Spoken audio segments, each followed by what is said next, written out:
Magandang gabi mga idol. Welcome back po muli sa another short video po natin na kung saan mag-share naman po tayo ng kaunting kalaman tungkol po sa electrical wiring mga idol. So ako nga po mula si Lloyd, magsasabing magsumikap para ang buhay ay umunlad at para all goods lahat mga idol. Para po sa video natin ngayon mga idol ay mag-share ulit tayo ng ating 3 bulbs controlled individually by S3 in one location. Ito po yung ating i-illustrate ngayon, i-drawing. Drawing po natin yung electrical wiring nito or circuit. Simple lang mga idol, basic muna tayo mga idol. Kaya kung gusto mong malaman at matutunan mga idol, panoorin mo ang ating video at pwede mo ring i-share itong ating video para makatulong po tayo sa iba mga idol. At now, ibigyan niyo po muli ako ng kaunting minuto para po may bahagi po ito sa inyo mga idol.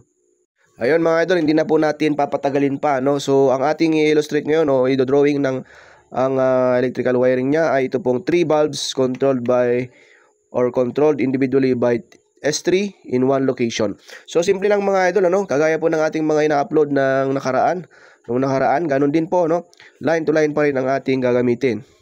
Wala pong problema diyan mga idol, Mapa line to line, mapa neutral to line, parehas lang yan mga idol. Basta ang importante hindi po magdikit yung ating dalawang linya, Parallel connection pa rin tayo mga idol, So ito pong line 1 natin. So ang ating i-drawing ay 3 bulbs controlled individually by S3 in one location. So unahin po natin line 1 mga idol, Pwede naman unahin ito. Line 2, sige, ibahin natin para sa inyo mga idol. So line 2, papunta po yan sa ating switch mga idol. Ayan. Dahil nga tatlong switch ang ating gagamitin, dahil medyo nilakihan natin yung ating switch. Simple lang po. Iisa lang pong connection ng mga yan. So ito po yung ating switch 1, Switch 1 po yan mga idol. Saan po papunta ito? Yung ating return ay papunta po sa ating bombilya or receptacle mga idol, Ayan. So, yung itong line 1 natin, isa-isahin natin, step by step mga idol. Yung isang bombilya muna ang ating i-drawing o illustrate. Ayan.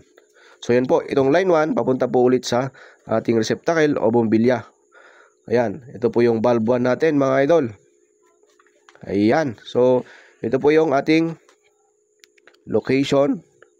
Location 1 or 1 location mga idol. Parehas lang yan. Wag po kayong malilito, S3 mga idol. S3 kasi tatlong switch po yung isang ang nakalagay po dito sa ating utility box mga idol, So another mga idol, dahil S3 nga, gagawa ulit tayo ng another switch dito mga idol para po sa isang pangalawang bombilya natin. Ayan. Ganyan lang po kadali mga idol. So another linya po dito sa line 1. Ito po yung return natin. Return wire. Return pa rin to mga idol. Ayan. So dahil nga S3 mga idol, another switch mga idol para sa another bulb, Ayan. Okay, ito papunta pa rin diyan mga idol, Napakasimple ng ating wiring diagram ng 3 bulbs controlled individually by S3 in one location, mga idol. So, ang tawag po dito, mga idol, sa tatlong switch na yan, S3 in one location, mga idol. So, kapag single switch, mga idol, S1, pag dalawa, S2. Yan lamang po, mga idol, ang ilalagay natin. At dahil nga S3, tatlo, yung switch natin, 1, 2, 3, S3 ang ilalagay natin, mga idol, Parehas lang po yan sa neutral, Neutral to line connection. Ito yung neutral natin. Ito yung line or live wire or hot wire. Pare-parehas lang yan mga idol. Papunta lahat yan sa switch, Ayan mga idol, sana po nagustuhan ninyo at na sundan ninyo ang ating na-share ngayon na electrical connection or bulb connection mga idol, kung paano natin in-illustrate or drawing yung wiring diagram ng 3 bulbs controlled individually by S3 in one location.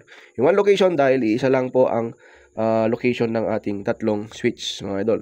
Individually dahil meron silang kanya-kanyang switch mga idol, control, kanya-kanyang control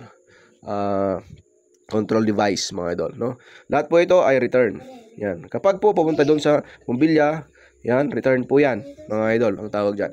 So yun po mga idol, maraming salamat sa panonood at kung mabot ka man po sa video natin ngayon o sa minuto natin, maraming salamat at pakishare na rin para makatulong po tayo sa iba. Ayun mga idol, God bless at all goods po tayong lahat.